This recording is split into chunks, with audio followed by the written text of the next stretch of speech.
Thank you very much, Michael. I believe it was Private Fraser in Dad's Army who was fond of uttering the words, "We're doomed, we're all doomed." Maybe funny in that context, but our focus today is on the place of measurement in a sustainable banking sector, which is, of course, what we all want. But some continue to challenge the likelihood of ever getting there. Indeed, I've heard people say it'll only happen in a parallel universe. In other words, we're all doomed. Such challenge notwithstanding, Long Finance and those associated with this initiative believe that there is a better way for banking in the future. I think so too, and that's why I'm so pleased to be here for your spring conference. I find the concept of long finance quite compelling to the extent that I understand it, because it potentially mirrors what happens in reality.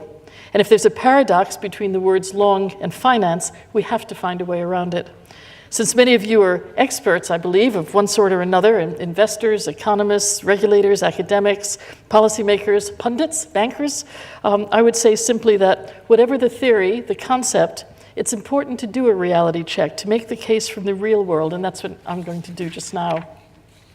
So I just mentioned a parallel universe. Philip Pullman, master of such, once said, after nourishment, shelter and companionship, stories are the things that we need most. So I shall draw on a few stories from my own professional experience in response to 3 questions that I would raise. First, are we right to assume that a stool can only stand on 2 legs, that a bank is sound in the longer term if 1, the numbers look okay, and 2, the executives say the right things, the intention is right? Second, as we become smarter with the mechanics of banking at managing capital and liquidity and market risks in an ever more sophisticated way, is it important or not that we keep in touch with the core purpose of banking? Third, there's no doubt that measurement drives us. I absolutely agree with that premise. Numbers are one fundamental interpretation of reality. But what about the human element, the anecdote, the judgment, the story? Is there a place for those interpretations as well alongside measurement? I'll start with banking, mention a couple of other industries, then return to banking at the end, touching on these 3 questions. So my first story dates from, it must be about 15 years ago, from New York, where I was working at the time. My job there was in what we might call project finance, funding large-scale building developments. At one point, a rogue developer, and I call him that because he was a bad guy and went to jail eventually, but he abandoned a shopping mall, half-built, a little one, half-built in the South Bronx. Now that was the poorest congressional district in the US at that time. I think it probably still is. That left us in the bank with a massive bad debt. And even worse, it left that community with yet another visual manifestation of abandonment. Now, regulation required us as a bank to book the loss and walk away. That's what you do. However, we did something that had never been done before. The bank became a developer as well as a financier, and we completed the project.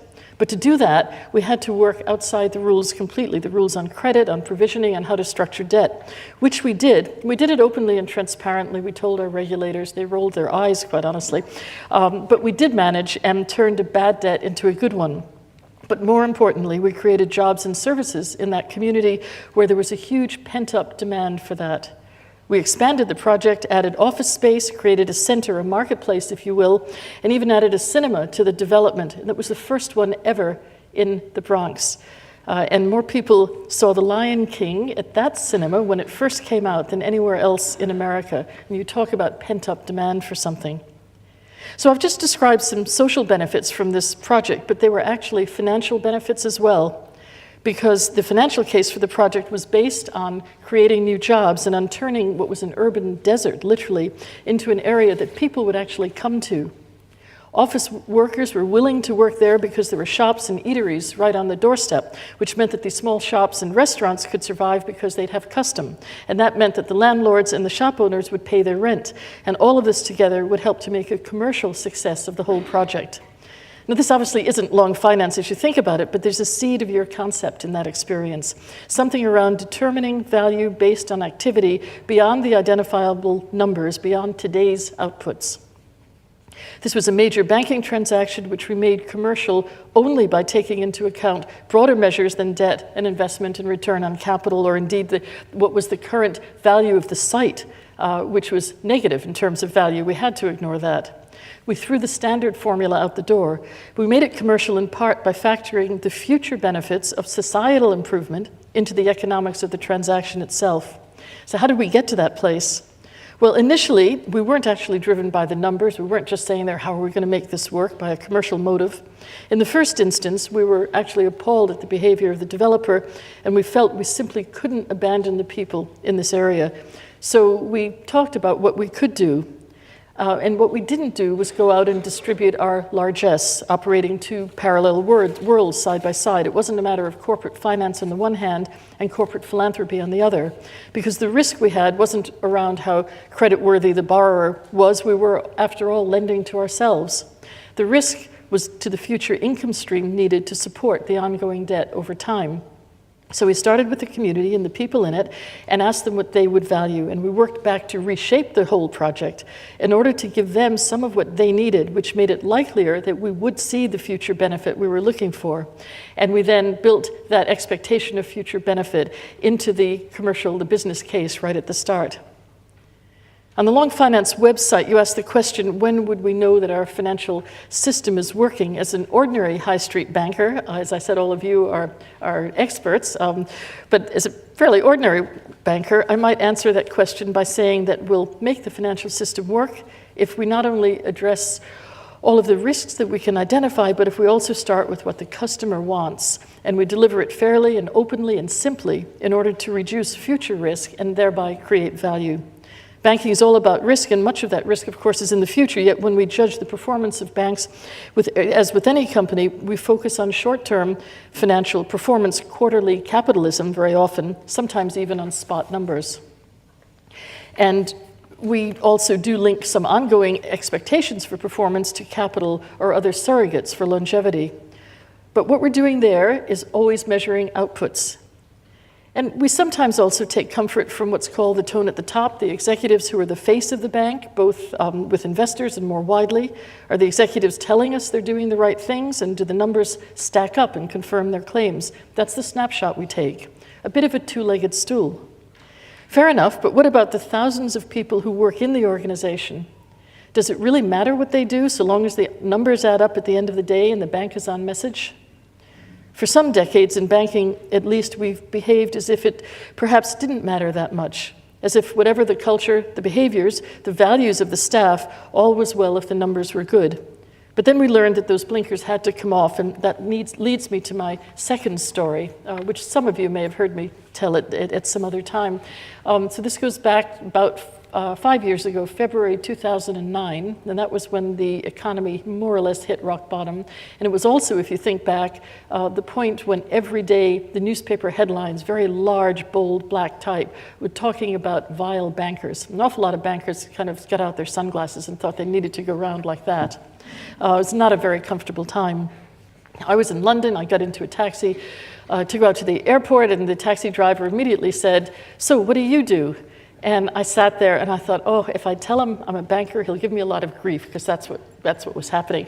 And it's been a long day, I don't want that. And then I thought, well, what else can I say? So a little bit tongue-in-cheek, I said to him, look, I'm a banker, but I'm one of the good ones, and most of us are, so please don't stop your taxi and make me get out. And without missing a beat, he said to me, oh, I noticed you hesitated before you told me you were a banker. Well, I understand. If I was out on the pavement and someone said to me, what do you do? I wouldn't say I was a taxi driver. You probably read in the papers last week about the London taxi driver who was arrested for assaulting a passenger. At which point I thought, maybe I do want him to get out and to stop and let me get out. So true story, but I took a chance, as one does, and it was a peaceful ride out to the airport. And I sat there thinking, this is a terrible space to be in, that all of us who are bankers are just hunkered down and feel almost ashamed of being there. So I sat there thinking, if I have a chance, I'm going to find a way to talk about banking, to start helping the conversation as we look forward, because look forward we had to. And so I found opportunities came my way and did start speaking about the future of banking as if it did indeed have a future, and I still believe it does. Banking is, after all, essential to how we operate in society. We can't operate without a good banking sector. This needs to work. And in a lot of these speeches and conversations, I regularly shared my view that real value only comes if it's based on values with an S. And out of all of this came a program which we call the Chartered Banker Professional Standards Board, the PSB for short, Professional Standards Board. I was asked to chair this initiative on behalf of 8 founding banks, including the 5 largest in the UK and several smaller ones, along with the Chartered Banker Institute. We began by developing a commitment to professionalism in banking, which sets out a vision for customer-focused professionalism in the industry. The commitment is supported by a Chartered Banker Code of Professional Conduct, which our member banks have adopted and which defines the attitudes and behaviors required of individuals working in the banking industry.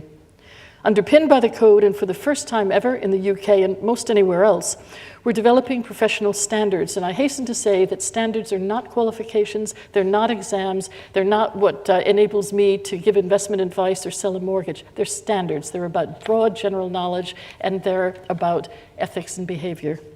So we're developing professional standards for individual bankers, for each one of us. And each of the standards covers both, as I say, the broad knowledge and the expectations for professional and ethical behavior required of anyone at any level who works in banking.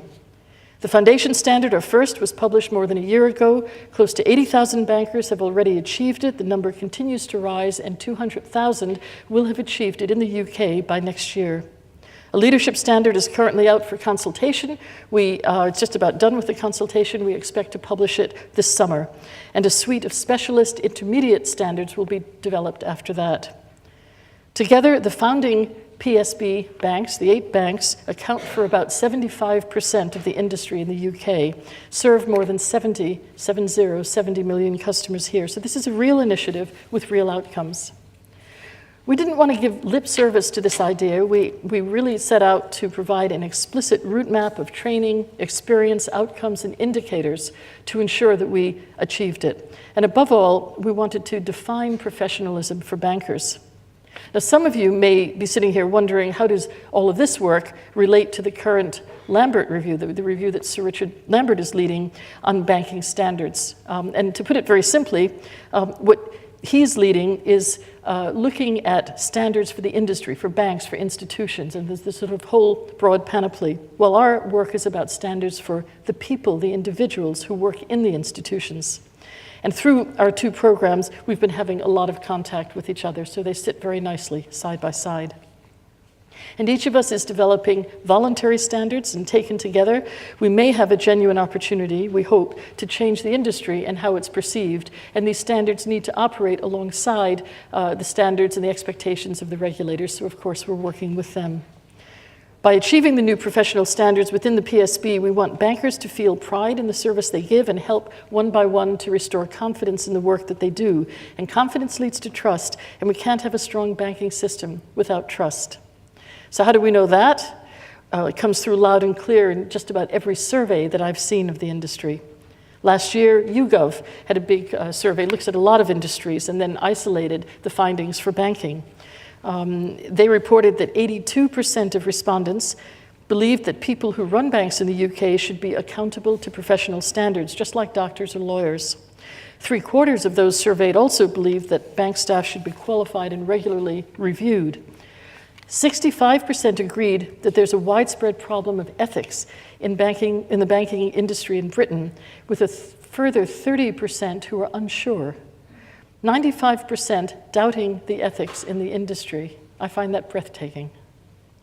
Forcing bankers to meet professional standards in that survey is one of the top 3 actions that the respondents called for in terms of helping the banking industry. So these responses demonstrate a focus on culture and how banking is done, and an explicit call for professional bankers. That's the 3rd leg of the stool. This has to do with more than just tone at the top, and that's why we're developing our professional standards. We hope that the work of the PSB will unequivocally demonstrate the banking industry's commitment to ethical professionalism. This initiative is having a significant impact, not least because the plans for the PSB have been endorsed at the highest level in our member banks, group chairman, group chief executive, and not in a parallel universe, but by interpolating this work into the core of their own codes of responsibility, their own training, their own performance systems.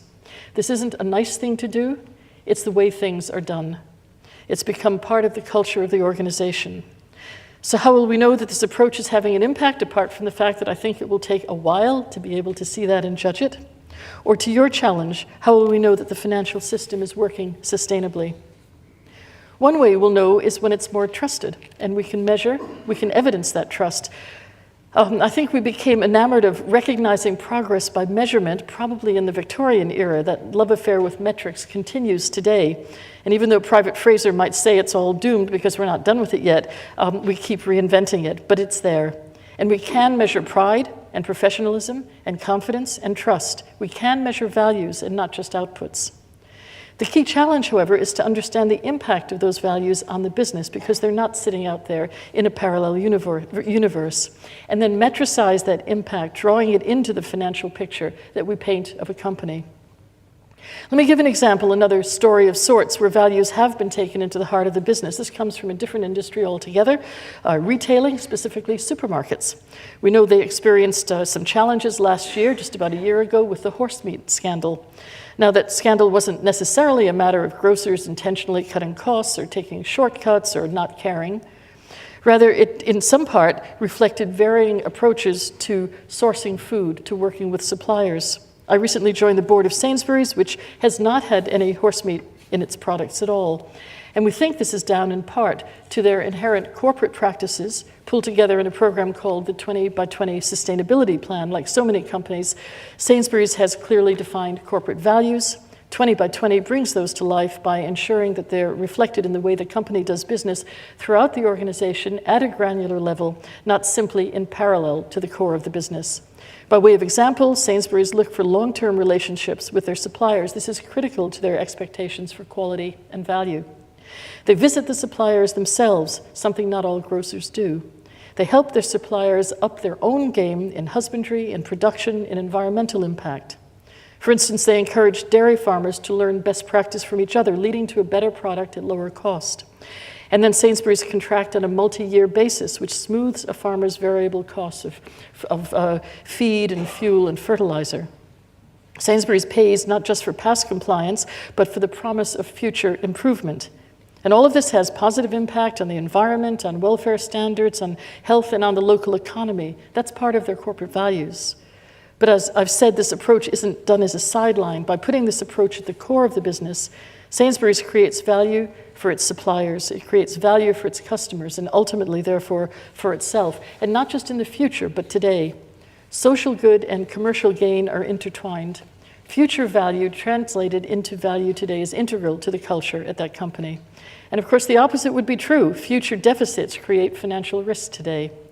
And some of you are indeed working at metricizing future risks that may derive from today's operational or strategic imperatives. I know some of you will be familiar with the work that's been done to benchmark, for instance, although benchmark is a word we mustn't use anymore, but I'll use it, to benchmark carbon risk in businesses. So if you take the airline industry, you can take every airline, put it in the bottom of a graph. We all know every company has to reduce its carbon footprint, reduce carbon emissions. Some are really at work very actively right now. Others are putting that off for a rainy day. They haven't really got started.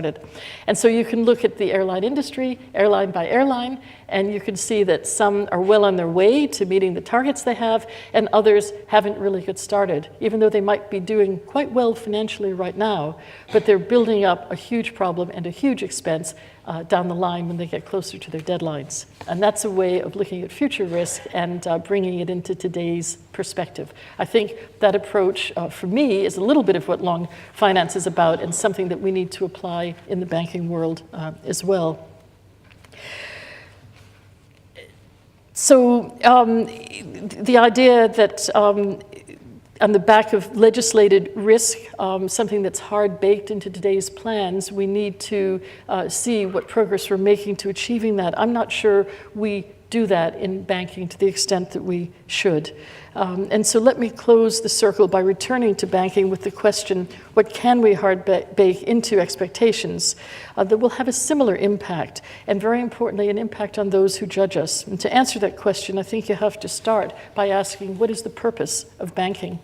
If the answer is something like banks are there to help people and businesses keep their money safe, help them derive enhanced value from their money and other assets, helping them to create wealth, then we probably conclude that trust is indeed fundamental to the industry. I believe we should be judged on the extent to which we're trusted today as a business, because if we're not succeeding in engendering trust today, there's every likelihood that we're building up a big expense for ourselves tomorrow. And how does trust develop? Keeping in mind that trust has to be bestowed by others. We can't train for it. We can't just put it in a business case. We can't regulate it. What are the things that we can do? What are the surrogates that'll show we're making progress towards being more trusted by customers or by society in general? These surrogates may well be around professionalism, around behaviors. The excellent report that came out late last year under the banner of Long Finance and CC and BSI explores how to make a voluntary standards market work for financial services regulation. The standards we're launching through the Professional Standards Board, as with standards that may develop from the Lambert Review, are all, as I say, voluntary. Standards call for conformity to stated norms, and that conformity can be measured. Less conformity today, perhaps we have a bigger issue tomorrow. If we're not spending today on those things that will ensure professionalism amongst our colleagues, then we're banking a big and costly problem for the future. And when investors and others judge us, should they not also judge us on the extent to which we're fulfilling our purpose, that we are meeting the expectations of the public, indeed the extent to which we even understand those expectations? I'm convinced of that and have started thinking of other things beyond trust in the industry or pride in the role, other risks, other potential fissures or stresses in the future that we could measure today that will see us right for the future. So this is really out of left field. I wonder about financial literacy, not whether there are social programs in a parallel world to enhance financial literacy because we write a check and we do something about it, but whether the general population is or isn't becoming more financially literate. If they are, they'll use our products and services more wisely, we'll meet their needs more effectively, we'll have a more sustainable, less volatile future. If literacy declines, then the opposite may accrue, and we need to address the issue.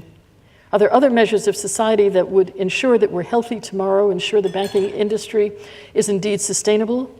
If we pull up the gates around recent performance metrics just on their own, and we make comparisons and judgments only in the abstract, we will not support a sustainable industry in the future. And it's odd, you know, when things go well, we describe it in numbers, and we all nod and we accept that. When things go badly, we blame behaviors. So yes, we have to measure. I'm a big believer. We are what we measure. And we have to measure both. We have to measure the financials, the numbers, and we have to look at those behaviors and find ways to metricize, to measure that as well. And if our purpose is societal, then we have to measure what society thinks. We mustn't forget the purpose of banking. We mustn't forget that a sound bank has good financials, an appropriate tone at the top, and the third leg of the stool, the right culture. If we embrace that perspective, and alongside the measurement, maintain a place as well for judgment and anecdote, so we don't lose sight of the human aspects of the business, maintain a place for the stories, if you will, then we may well find ourselves in a new world, and a good one altogether. Thank you very much.